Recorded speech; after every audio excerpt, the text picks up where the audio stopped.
Hello lovelies, welcome back to my channel. So today again we're continuing to look at The Real Witch's Year by Kate West. And this is the book and what it looks like.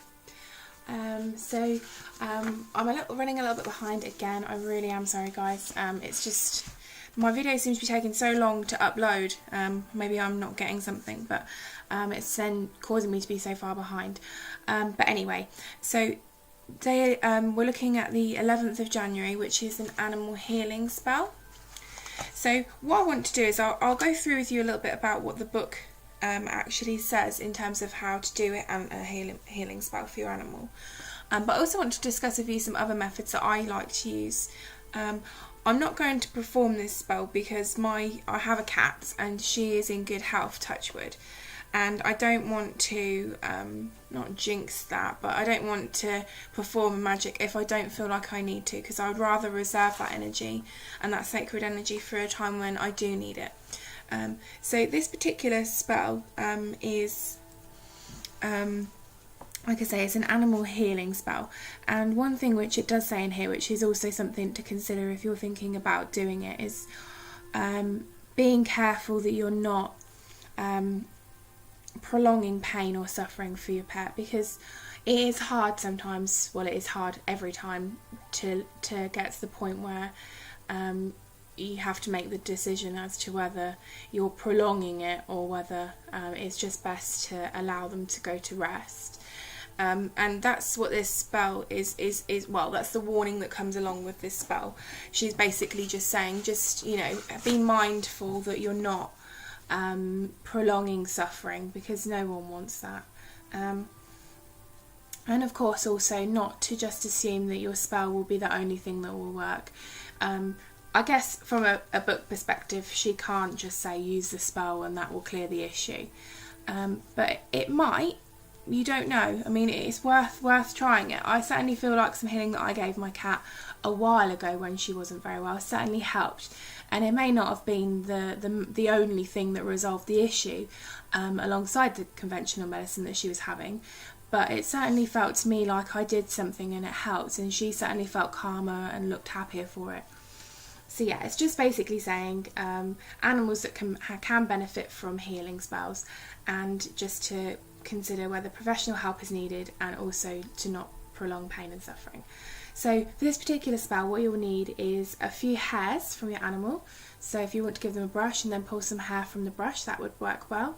Or a feather, of course.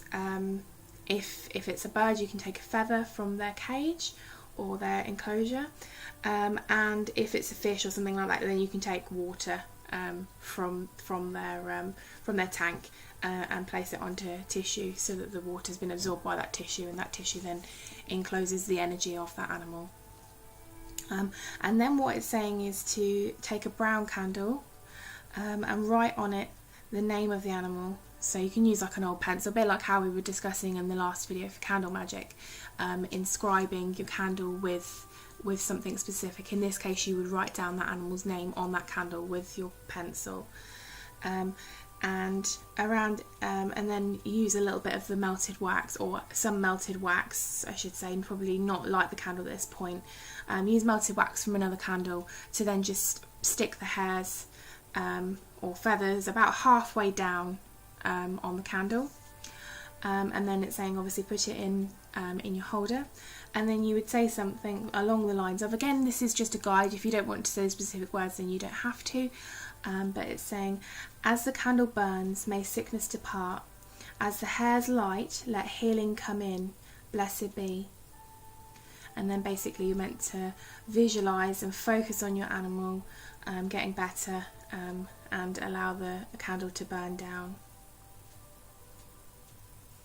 And one thing I do like that she's put at the bottom here is no one who deliberately harms an animal will ever be a true witch. And that couldn't be truer really, because let's face it, I mean, not everybody likes animals, and certainly being pagan, Wiccan, whatever, doesn't change that. Some people just don't like animals for whatever reason it might be. But no one who is a true nature lover would ever intentionally hurt any form of animal. You know, that's not saying that we're not Buddhas, we don't sweep the floors, we walk. You know, there's several things that we probably stand on without even realising, but knowingly harming an animal, that would never happen if anyone who's a true witch. So that's how the book discusses healing. So I just wanted to go into a way that I have focused healing. One thing I like to use is this, which is my wand. I use this for healing on myself, friends and animals actually. This has got a very healing energy to it. I believe this is, I'm not actually sure what wood this is. I'll have to find out because it's a beautiful energy. It's a fantastic wood. It's very soft, it's got a fantastic feel to it. And then at the top here, if you can see, got moonstone, which is a very motherly healing stone. And then on the end there, I've got the clear crystal point. Yeah, and I sometimes use this to actually focus the energy. So if I'm visualizing, well, actually, I'll explain it a little bit easier than that maybe. So at the time, my cat was having lots of issues with cystitis, and she was such a kitten. She was so young. It was, it was very strange for a cat of her age to be having these issues. So what I did is when she was laid down or comfortable, I used my wand, and then I just focused that point onto her ever so gently, just almost so she couldn't even feel it, and then just closed my eyes and envisioned, I asked the goddess for help to heal, drawing down that energy, using the energy that's instilled in quartz and moonstone, and also the energy that I've pulled into this when I have blessed this particular tool. And I envisioned dragging that white light through myself, down through my crown, down through my third eye, into my hands and in through the wand and out through this point here, and envisioning that this tip here was just completely magnifying that energy, magnifying the healing energy that I was sending to my cat. And she just absolutely loved it. She was so relaxed, and she was purring and she loved it. And that I find is a really lovely way. And you don't need to have a wand to do that. You can use just a crystal if you want. If you've got a crystal with a point, having the point is just a focus of energy. So where you have a termination point, like this one here, so that would be your six-sided or your six facets, that's just giving you a termination point. So it's giving you a point of direct energy. And also the crystal in this case would have a focused energy. If you have more of a scattered energy, then it would be, how the energy would be focused would be slightly different. It wouldn't be a direct point so much as a circle or a round. If you was to say use like a sphere or an egg shape, the energy then would change depending on that shape. So that is a fantastic way, I feel, to give healing to your animal. And it's also a really calm way for them, because the last thing you want to do is frustrate them or stress them out while they're already not feeling well by trying to get them to, move in some crazy positions. That was going to frustrate them, and they're not going to enjoy that. So that's a great way to try it. Another way that I like to do it is to... and again, this is another method that I used, was to actually send healing as part of a meditation. I spent some time during a separate meditation where it asks you, it was actually a guided meditation, so it gives you time to pick someone specific that you want to send healing to, and to then envision that happening. So I was actually sat on my floor in my living room at the time, and I just I envisioned my cat, in a beautiful white light, again sort of pulling it down through the crown, and allowing the divine to use me as a tool, if you like, use my body as a way to take and receive that healing into me and through her. And during this meditation, she actually ran over and sat on my knee, and I don't think she was even in the room when I started the meditation. So the fact that she'd come all that way and ran downstairs and then come and sat on my knee to receive that healing was absolutely amazing. And I felt that moment actually strengthened our our bond, if you like, because I felt like she was so accepting of this healing that I was giving her, and she knew that I was trying to help. And that was lovely. That was a really nice experience. So that's another great thing you can try if you want to try animal healing. And then the last point that I just like to cover is actually using specific crystals placed on the animal. This might not be possible in all cases, which is why I've kind of considered it as a last option. But my cat's considerably calm, so I've also tried this on her previously. I actually placed some crystals on her corresponding to chakras to try and balance her body and build up her auric field, and try and strengthen that auric field so that anything else that was to come along, she could, her body could fully tackle. I wanted to just also have a look in my crystal Bible, just to see what crystals that suggests for crystal healing, for animals specifically. So the book I'm looking at is this one here. It's called The Crystal Bible, and it's by Judy Hall.